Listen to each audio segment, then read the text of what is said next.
एक बार एक बहुत बड़ा बिजनेसमैन छोटे से गांव में जाता है। उसका प्लान है कि इस गांव में उसे एक फैक्ट्री लगानी है। वह बिजनेसमैन ऐसी जगह पर पहुंच जाता है जहां पर सामने एक नदी है और एक कच्चा रास्ता है दूसरी तरफ। अब उसके सामने दो रास्ते, एक वो रास्ता जो सड़क के रास्ते से 8 घंटे लगेंगे गांव में पहुंचने के लिए, और दूसरा रास्ता उस नदी से जिसमें एक नाव है। नाव में बैठ कर के सिर्फ 20 मिनट में वहाँ पर पहुँचा जा सकता है गांव में। तो फिर उसने अपना टाइम बचाने के लिए नाव को नदी का रास्ता चुना और नाव में बैठ गया। वह नाव बहुत ही छोटी सी थी। उसमें एक तरफ नाव को चलाने वाला बैठा था और दूसरी तरफ वह बिजनेसमैन बैठा। नाव में बैठने के बाद थोड़ा ही अंतर कटा था और बिजनेसमैन ने उस नाव वाले को प्रश्न किया, तुम्हें पता है तुम्हारे नाव में आज कौन बैठा है?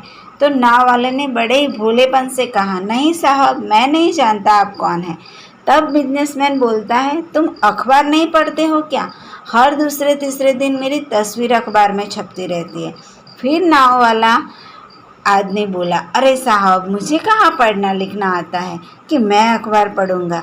जब मैं छोटा सा था तभी मेरे पिताजी गुजर गए थे। तब से मेरा स्कूल भी छूट गया और परिवार की ये सारी जिम्मेदारियां निभा रहा हूँ।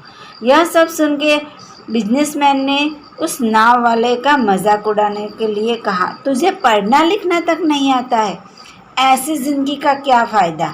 यह सुनकर के उस नाव वाले को बुरा तो लगा, पर उसने कुछ भी नहीं कहा। थोड़ी देर बाद वह बिजनेसमैन उस नाव वाले को बोला, कुछ दिन बाद सामने यह सब ज़मीन दिख रही है ना, यहाँ पर मेरी फैक्ट्री होगी मिनरल वाटर की। पर उस नाव वाले आदमी को कुछ समझ नहीं आया, तो उसने कहा, साहब क्या बनेगा? फिर बिजनेसमैन थोड़ा चिड़चिड़ा होकर बोला गुस्से में, पानी की बोतल की कंपनी, यहाँ पर पानी की बोतल मिलेगी जो तुम गांव वाले तो नहीं लोगे पर शहर में बिकेगी। अरे कभी तो शहर गया होगा, तुमने देखा तो होगा ना कितनी सारी पानी की बोतलें रखी होती है दुकानों में। फिर वह नाव वाला आदमी बोला, मुझे कैसे पता होगा, मैं तो कभी इस गांव से बाहर गया ही नहीं। फिर वो बिजनेसमैन उस नाव वाले आदमी पर हंसते हुए बोला, तुम कभी इस गांव से बाहर तक नहीं गए, तुझे पता ही नहीं है कि शहर क्या होता है। अरे ऐसी ज़िंदगी का क्या फ़ायदा? उसकी बात सुन कर के उस नाव वाले को सच में ऐसा लगने लगा कि सच में मेरी ज़िंदगी कोई काम की नहीं है। अपने इस विचार में डूबे हुए उसका ध्यान नाव से हटा और नाव एक पत्थर से जाकर टकराया। बैलेंस गया, नाव में पानी भरने लगा, फिर नाव डूबने लगी। इस जगह पर पानी बहुत गहरा था, किनारा अभी दूर था, मतलब नदी के बीचों बीच आ गए थे और ऐसा हादसा हो गया। नाव वाला समझ गया था कि अब इस नाव को बचाने का कोई रास्ता नहीं है। नाव वाला जब नदी में अपनी जान बचाने के लिए छलांग करने ही वाला था, तब उसने बिजनेसमैन से पूछा, साहब आपको तैरना तो आता है ना?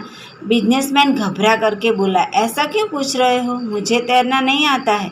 उसकी बात सुन करके नाव वाले को हंसी आ गई, अरे साहब, आपको क्या तैरना तक नहीं आता?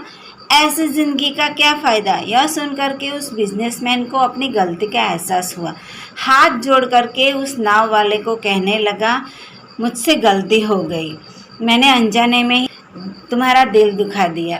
अब तुम जो कहोगे वह मैं करूँगा, तुम जो मांगोगे वह मैं दूंगा, बस मेरी जान बचा लो। फिर नाव वाला उस बिजनेसमैन से बोलता है, अरे साहब, मुझे सिर्फ तैरना ही नहीं पर डूबते को बचाना भी आता है। साहब आप मुझे कस के पकड़ना, मुझे। फिर उस नाव वाले ने सिर्फ अपनी नहीं बल्कि उस बिजनेसमैन की भी जान बचाई। यह कहानी से हमें यह सीख मिलती है कि हमें कभी किसी का भी मजाक नहीं उड़ाना चाहिए और हमसे कभी किसी को कम नहीं समझना चाहिए और किसी भी बात पर घमंड तो करना ही नहीं चाहिए, क्योंकि हमें नहीं पता कि हमें कब, कहाँ और कैसे किसकी ज़रूरत पड़ जाएगी।